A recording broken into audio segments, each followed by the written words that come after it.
तो last class हमने इसमें शुरू कर दिया था कंबाइंड मीन, पूल्ड मीन और ग्रुप्ड अर्थमेटिक मीन। तो उसमें क्या गिवन होंगे, टू ग्रुप्स गिवन है और दोनों ग्रुप्स को कंबाइन करके हमें एक सिंगल वैल्यू, सिंगल मीन को कैलकुलेट करना है। तो क्वेश्चन नंबर 17 हमने कवर कर लिया था। 18 एंड 19 सिमिलर है, ये आप ट्राई कर सकते हैं। 20 अभी हम करते हैं question number 20। The average salary of 500 workers in a factory is 5,800. तो टोटल वर्कर्स ये है और उनका average salary given. Now average salary of a group of 200 workers is 7,000। Then find out the average salary of remaining group. तो question की language से हमें क्या पता चल रहा है कि एक फैक्ट्री में टोटल वर्कर्स 500 है, उसमें से फर्स्ट ग्रुप में नंबर ऑफ वर्कर्स 200 है, तो रिमेनिंग ग्रुप में नंबर ऑफ वर्कर्स कितने होंगे? 300। 300, because total is 500। Then X bar 1, तो इस 200 का एवरेज कितना गिवन है? 7,000। एंड 300 का एवरेज कितना है, ये फाइंड आउट करना है। अभी क्वेश्चन ने दे दिया 5,800 is the combined average, that is X bar 1 2। ये आपको क्वेश्चन ने दे रखा है। अभी क्या करना है, apply the formula of X bar 1 2। तो 5,800 is equal to n1 X bar 1, so 200 into 7,000 plus n2 X bar 2, 300 into X bar 2 upon n1 plus n2। Next step क्या है? 5,000। यस। तो अभी आपको सिंप्लीफाई करने के लिए जितने जीरोस कॉमन है वो कैंसिल कर दो। ये जीरोस कैंसिल कर दिए। Now do the cross multiplication and get the result. तो एक्स बार 2 यहाँ पे आ जाएगा आपका 5,000। तो this is the average income of second group. तो सेकेंड ग्रुप का ये आपका एवरेज इनकम निकल गया। ये सारे के सारे क्वेश्चन एग्जाम में आ रखे हैं और ये टॉपिक मोस्ट मोस्ट इंपॉर्टेंट है। हर बार एग्जाम में इस पे से क्वेश्चन बनता ही है। अच्छा, अभी आपके डाउट सेशन होने वाले हैं आईसीआई पोर्टल पे, आपको पता है? No sir. अभी नो उसकी सर। Planning sir. है। तो आई थिंक कुछ सेशंस होंगे आपके डाउट सेशन वहां पे भी, तो होंगे तो सर नेट में होंगे। आपकी भी क्लासेस 15 से वापस स्टार्ट हो रही हैं? क्लासेस तो वापस स्टार्ट नहीं होगी फिलहाल, लेकिन पहले वो डाउट्स सेशन के लिए कुछ प्लानिंग चल रही है।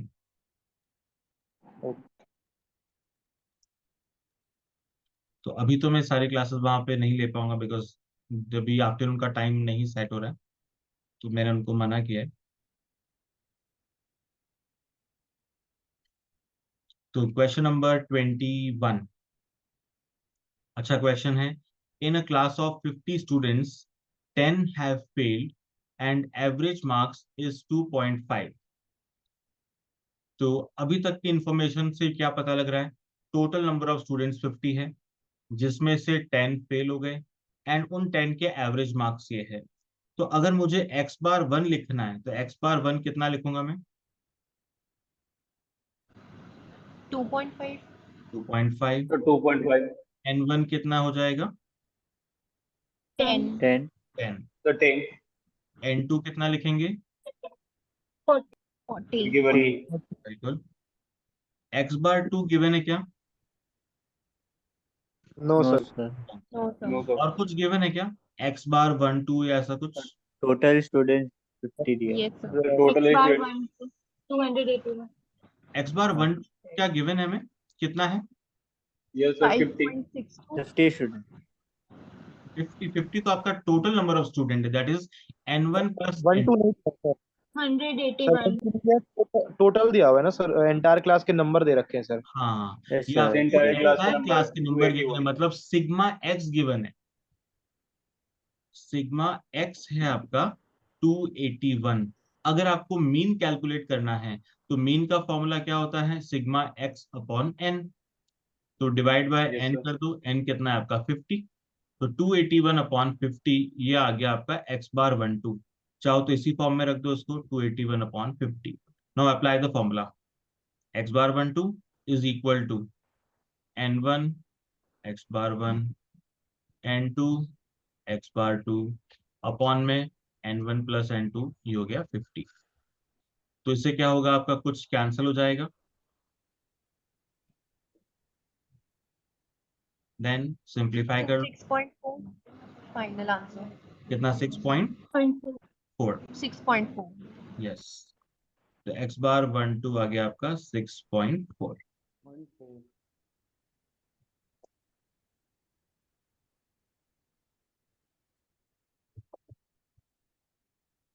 अब अगर in case there are more than 2 groups, तो फॉर्मूला इसी पैटर्न में आपका एक्सटेंड हो जाएगा।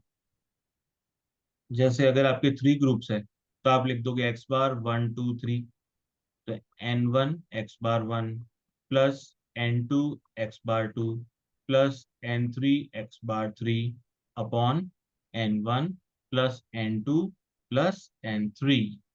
तो जितने ग्रुप्स होंगे अकॉर्डिंगली आपका फॉर्मूला एक्सटेंड हो जाएगा।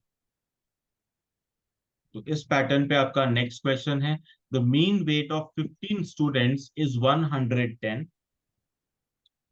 The mean weight of 5 of them, इन 15 में से फर्स्ट 5 का मीन वेट 100 है, अनदर 5 का 125 है, then find out the mean weight of the remaining students. तो इससे क्या समझ आया आपको? n1 गिवन है कितना? 2, 5, n2 is 5 5 and n3 automatic कितना हो जाएगा? 5। 5, साथ में आपको x बार गिवन है, तो x bar 1 100, x bar 2 125 and x bar 3 calculate करना है। कंबाइंड आपको गिवन है x बार 1 2 3, दैट इज 110। तो सिंपली सारी वैल्यूज को पुट कर दें, आ जाएगा आपका आंसर।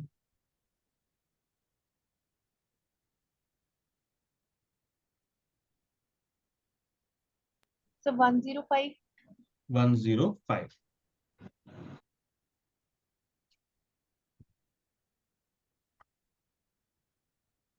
तो x bar 3 is 105।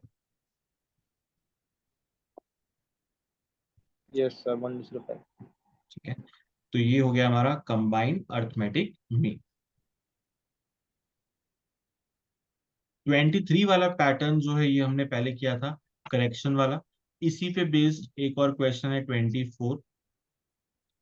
Arithmetic mean of 10 observations is 50।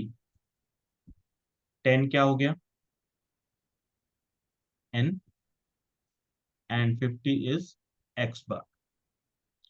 If two observations 20 and 90 were wrongly taken as 10 and 70, तो इनमें से करेक्ट वैल्यू कौन सी है? सर 20 और 90। 20 and 9. 29, 20 और 90 20 and 90 ये करेक्ट है, एंड 10 and 70 इनकरेक्ट है। तो अभी क्या करना है आपको?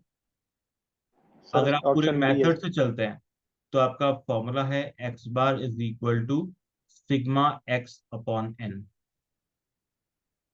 नाउ 53. तो सबसे पहले आपने क्या किया, x बार में वैल्यू रखी 50 500 आ इंटू जाएगा 10 is equal to sigma sir x. 500 आ गया। ओके, सिग्मा एक्स आया आपका 500। इस 500 में क्या करना है? करेक्शन। तो जो रॉन्ग है उसको रिमूव कर दो, -10 220। -70। जो करेक्ट -70, है उसको ऐड कर दो, कितना आएगा? 530. 530। 530। Yes now sir. Correct x 53 बार 530 अपॉन 10 ऑब्जर्वेशंस, तो 53। 53।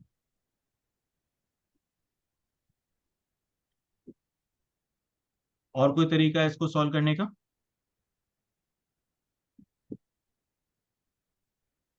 ये सर अल्टरनेटिव है बट याद नहीं आ रहा। क्या तरीका है बताओ?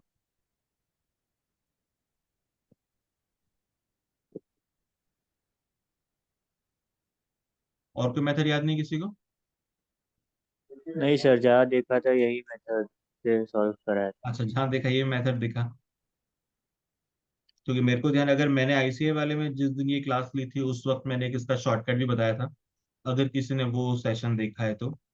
इसका शॉर्टकट क्या है कि आपने पहले देखा रॉन्ग वाला है, उसको हटाना है, तो -10 and 70 कितना हो गया, 80, उसको -80 हो गया, रिमूव करना है। करेक्ट वाला 20 and 90 110, तो ऐड कर दिया 110। नेट रिजल्ट कितना है आपका, 30 प्लस का पॉजिटिव। 30 इसको आप डिवाइड कर दो इसका नंबर ऑफ ऑब्जर्वेशन से, कितना है आपका, 3। ये पॉजिटिव। पहले आपका मीन कितना यस था, सर 50, 50 में ये नंबर ऐड हो 53 हो गया, गया 53। और सर ठीक है, तो ये शॉर्टकट तरीका।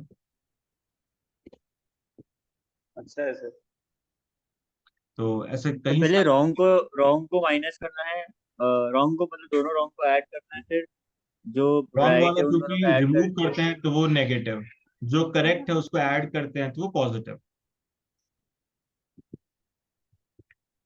यस सर, आ गया। है ना, तो नेट ठीक है रिजल्ट सर आपका समझ गए ऑटोमेटिक आ जाएगा। अगर यहाँ पे वैल्यू -3 होता तो आपका आंसर क्या बन जाएगा, 50 - 3 47। यस सर ठीक है। तो यहाँ पे नेगेटिव और पॉजिटिव पे ज्यादा ध्यान देना होगा हाँ,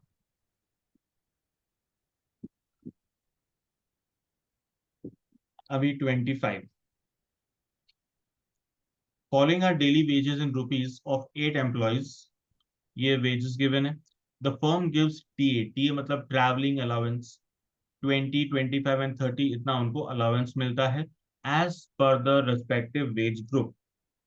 तो वेज ग्रुप आपको गिवन है कि अगर किसी पर्सन का ग्रुप 100 से 120 है, या 120 से 140, और 140 से 160, तो उनको क्या मिलेगा, टीए मिलेगा। कितना मिलेगा, 20 25 एंड 30। और 30 अब वेजेस के अकॉर्डिंग हमें उनको टीए देना है। फर्स्ट पर्सन का वेजेस 130 है, कौन से ग्रुप में आएगा, सेकंड वाले ग्रुप में आएगा, Second. है ना, तो कितना सेकंड। मिलेगा, सेकंड सेकेंड 5 वाले मिल जाएगा। फिर 145 वाले को कितना मिलेगा, 30. 30। 30। सर 30 118 पे 20. सर 20। 20, 125 25। 25। 25, 25 151 तो 30। 30, sir 30 142 30 30, 30 sir 110 20 sir 20. 20। 20 and 132 25. Sir 25। 25। अब क्वेश्चन में बोला find the total amount of TA paid, एक तो टोटल निकालना है, तो ऐड कर लेंगे सबको।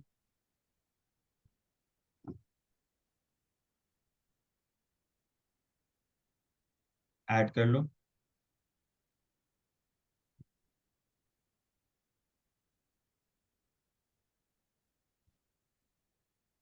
सर 205 205। और क्या बोला क्वेश्चन है, find average TA paid, average निकालना है। तो total TA divided by number of persons, तो डिवाइडेड बाय 8 कर लेना है।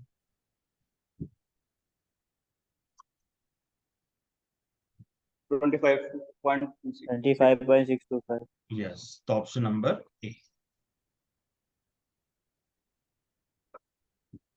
तो ए आपका करेक्ट आंसर आ गया।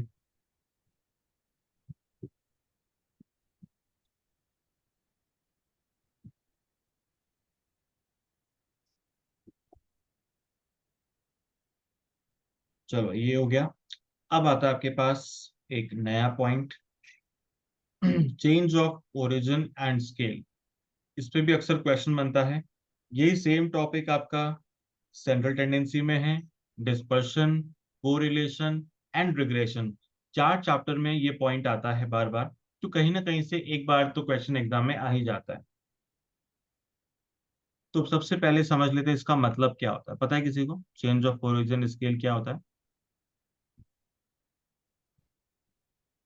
सर ओरिजिन प्लस माइनस करते हैं और स्केल मल्टीप्लाई और डिवाइड को हाँ, तो जब एक किसी सीरीज के अंदर हम क्या करते हैं, कोई भी पर्टिकुलर नंबर ऐड या सब्ट्रैक्ट करते हैं, तो उसको बोला जाता है चेंज ऑफ ओरिजिन।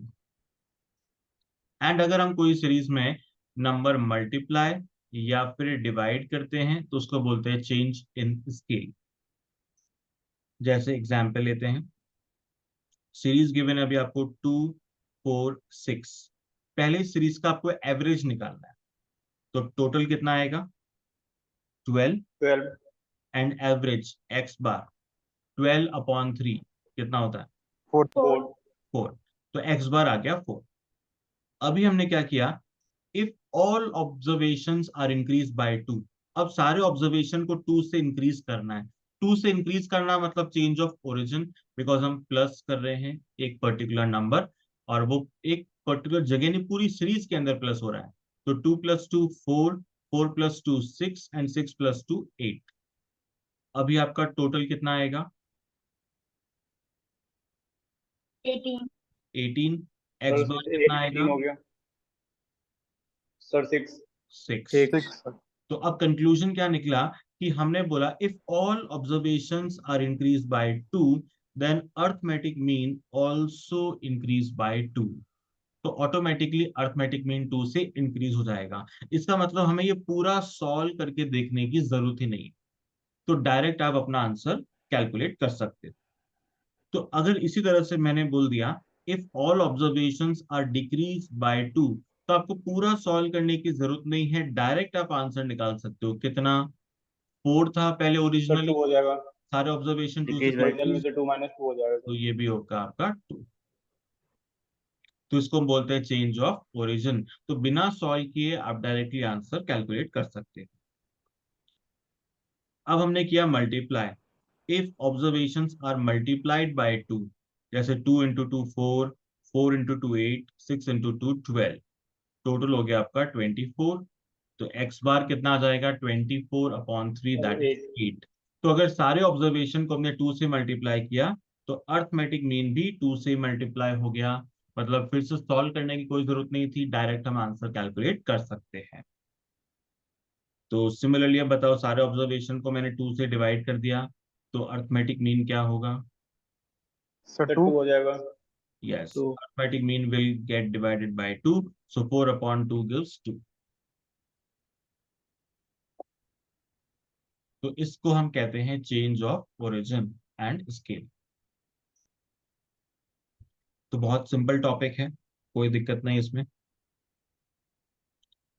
अब इसमें मतलब सर इफेक्ट हाँ इफेक्ट करता है ना इफेक्ट करता है बिल्कुल। इफेक्ट कर, तो अभी हम बात कर रहे हैं पॉजिटिव अर्थमेटिक भी मीन चेक की। करता है तो arithmetic mean gets affected due to change of origin and scale, दोनों से अफेक्ट होता है और उसी अमाउंट से उसी रेशियो से अफेक्ट होता है।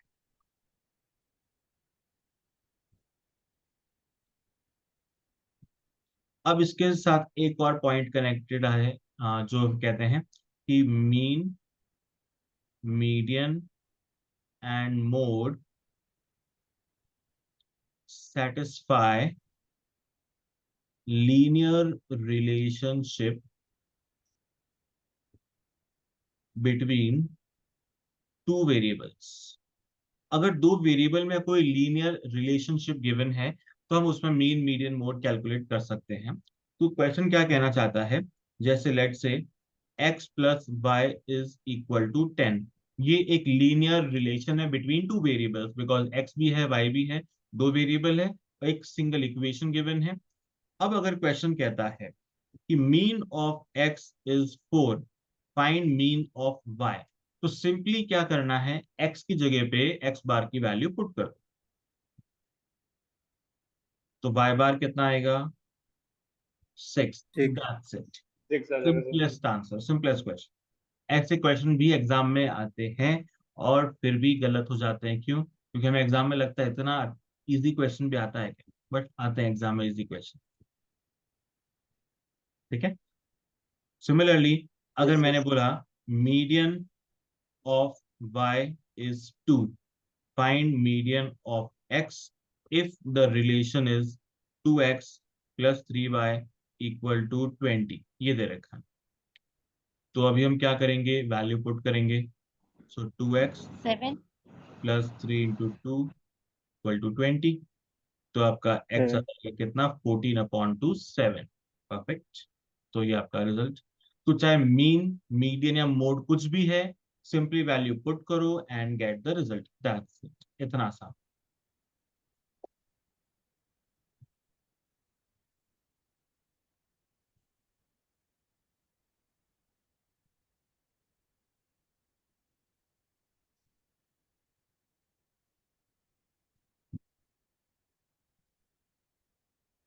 (26)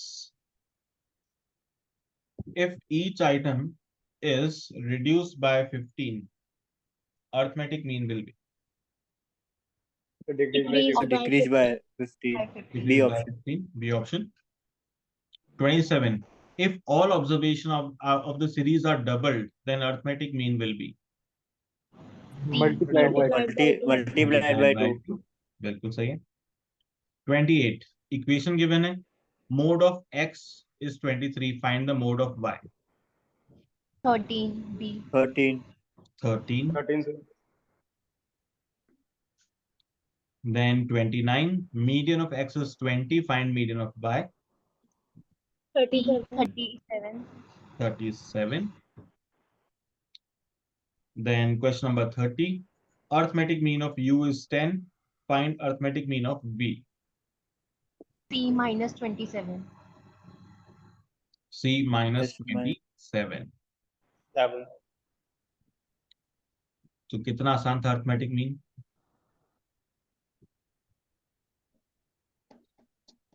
इस पे बेस्ड कुछ थ्योरेटिकल क्वेश्चंस भी गिवन है आपको यहाँ पे.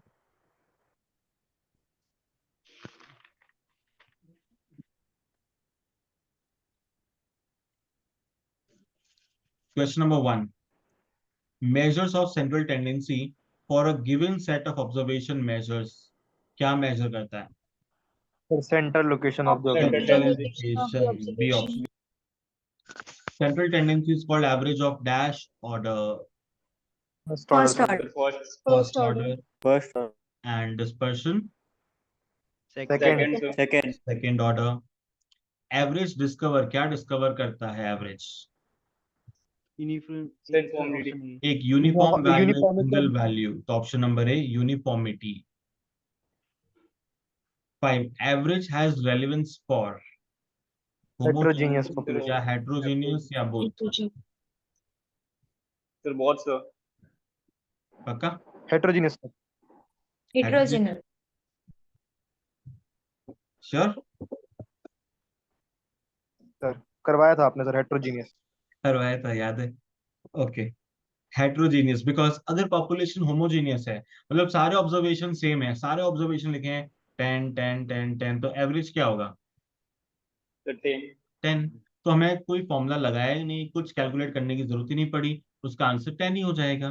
दैट मीन्स वहां पे एवरेज का कोई रेलेवेंस है ही नहीं. जब सारे ऑब्जर्वेशन वही है तो एवरेज भी वही है. लेकिन एवरेज की कैलकुलेशन कब करनी पड़ेगी? जब पॉपुलेशन हेट्रोजीनियस है, उनकी वैल्यू Heterogeneous. अलग अलग है. तो option number B. 6. Deviation can be positive, negative or zero. True. True, बिल्कुल True. सही. Sir, 0. dx जब भी हम कैलकुलेट करते हैं x माइनस a, तो उसकी वैल्यू कुछ भी हो सकती है, पॉजिटिव नेगेटिव. तो option number A. Which one is true? Option A. Sir, A. Option A, sir. Arithmetic mean का फॉर्मूला बिल्कुल सही है. Assume mean plus arithmetic mean of deviation of terms. Deviation मतलब dx, DFI upon arithmetic mean तो sigma dx upon n. N. 8. While computing arithmetic mean from group frequency distribution, we assume that, क्या assume कर लेते हैं? Sir, C. C option Option की A. हमारी assumption रहती है कि values of class are equal to mid value of that class. ये हमने डिस्कस किया था कि x जो हम assume करते हैं वो होता है mid value. Simple average को हम और क्या बोलेंगे? Weighted Unweighted. average. Unweighted, जिसमें कोई weight नहीं होता. 10. When a frequency distribution is given, then the frequency of values are themselves treated as weights. True. True. True. बिल्कुल. फ्रीक्वेंसी कह लो या वेट, एक ही बात है। Multiplying the values of variable by corresponding weights and then dividing the product by sum of weights. Sir weight average. Weighted Weighted average. average। Weighted average simply formula है sigma W X upon sigma W, इसी को उसने words में explain किया है। Sir weighted average और simple average में क्या डिफरेंस? सिंपल मतलब जिसमें कोई फ्रीक्वेंसी नहीं है, वेटेड एवरेज मतलब जिसमें फ्रीक्वेंसी होती है। ठीक है। Okay sir. 12 dash Yes, sir. average is obtained as dividing the total of set of observation by their number. Sir simple. Simple Sir, average. simple। Average, total of all observation मतलब sigma x divided by number n. 13 weighted average are considered when, कब consider करेंगे? जब Sir, sir B. seeing all किसी की observation are not same। Importance अलग अलग है, सबका वेट या सबकी इंपॉर्टेंस अलग अलग है, तब जाकर के हम वेटेड एवरेज यूज करते हैं। अगर सबकी इंपॉर्टेंस सेम है, सबकी फ्रीक्वेंसी सेम है, तो फिर हमें वेटेड एवरेज करने की जरूरत ही नहीं है। जैसे अगर एक्स आपका दे रखा है 1 2 3 4, लेकिन फ्रीक्वेंसी सबकी 10 है, तो अब आप चाहे डिस्क्रीट वाला मेथड लगाओ या इंडिविजुअल वाला मेथड, आंसर आपका वही आने वाला है, क्योंकि सारी फ्रीक्वेंसी आपकी सेम है।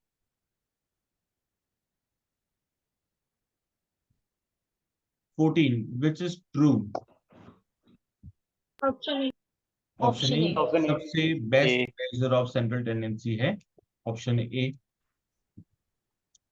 Then 15 the most commonly used measure of central tendency, AM। Option A. AM। option arithmetic mean. Then values of all items are taken into consideration for the calculation of Mean. mean, क्योंकि mean में हम सारे observation को add करते हैं, include करते हैं। अच्छा, ये कुछ प्रॉपर्टीज भी हमारे पास इस ऊपर लिखी है, एक बार वो भी पहले गो थ्रू कर लेते हैं ताकि क्वेश्चन फटाफट हो जाएंगे। हाँ, ये है हमारी properties of arithmetic mean. First property तो क्या थी कि it is the best average, जितने भी एवरेजेस है उसमें सबसे बेस्ट ये है, एंड इसलिए सबसे कॉमनली ये यूज होता है प्रैक्टिकल लाइफ में। फिर हमने देखा it is based on all the observation, सारे ऑब्जर्वेशन को इंक्लूड करते हैं। देन सबसे main property, sum of deviation of all observation taken from arithmetic mean is 0। अगर हम डेविएशन कैलकुलेट करते हैं फ्रॉम अर्थमेटिक मीन तो वो हमेशा 0 आता है। कैसे? जैसे हम एग्जांपल लेते हैं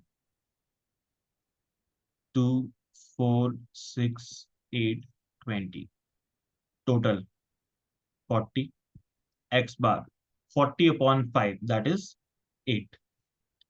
अभी क्या करना है, 8 से डेविएशन लेना है, x माइनस 8, तो 2 minus 8 minus 6 -6 minus -4 4 minus 2 -2 0 0 and 12, +12 total 0।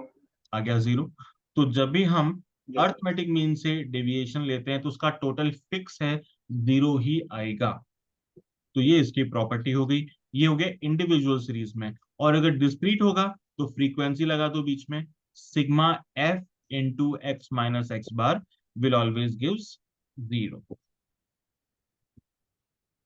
Sir जो क्वेश्चन था ऊपर डेविएशन वाला, अगर उसमें समेशन बोलते थे कि समेशन ऑफ डेविएशन मतलब क्या होगा, पॉजिटिव नेगेटिव और जीरो में से, तो सर वो खाली जीरो रहेगा ना, समेशन 0 ऑफ रहेगा, डेविएशन। बिल्कुल।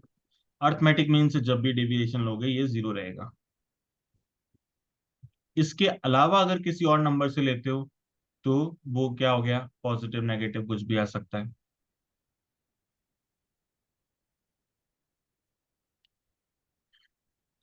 फिर नेक्स्ट पॉइंट लिखा है it is affected by extreme value.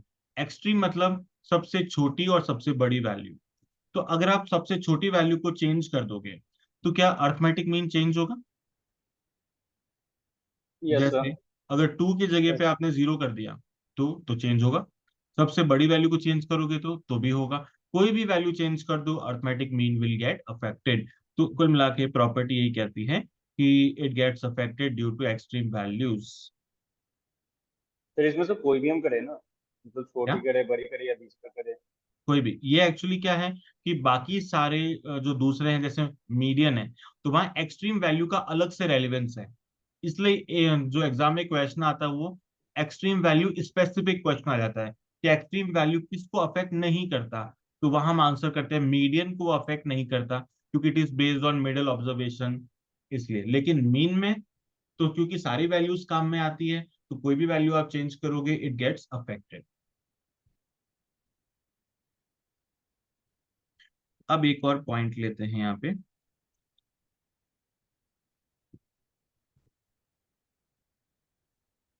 अब अगर हमने जो यहाँ पे डेविएशन लिया, इस डेविएशन का हम करते हैं स्क्वायर, कितना आएगा? 36, 16, 4, 0, 144, 200, टोटल 200। 200। अब आपको यहाँ पे क्या करना है? x माइनस एंड देन उसका स्क्वायर। यहाँ पे कोई एक ऐसी वैल्यू लेनी है, फिर उसका डिफरेंस और स्क्वायर निकालना है जिससे टोटल 200 से कम आ जाए। आपको ऐसी वैल्यू बतानी है जिससे टोटल कितना आ जाए? Less than 200। तो कौन सी वैल्यू से डेविएशन ले?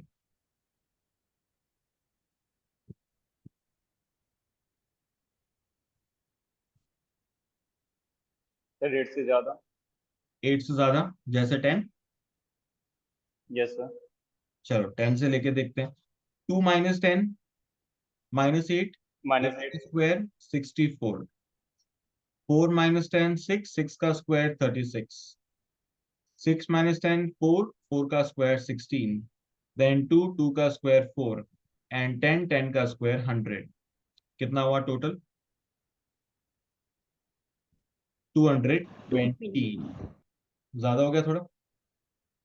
Yes sir. हमें 200 से कम आना चाहिए। क्या तो वैल्यू? 10 से कम लेना होगा 8 से कम है।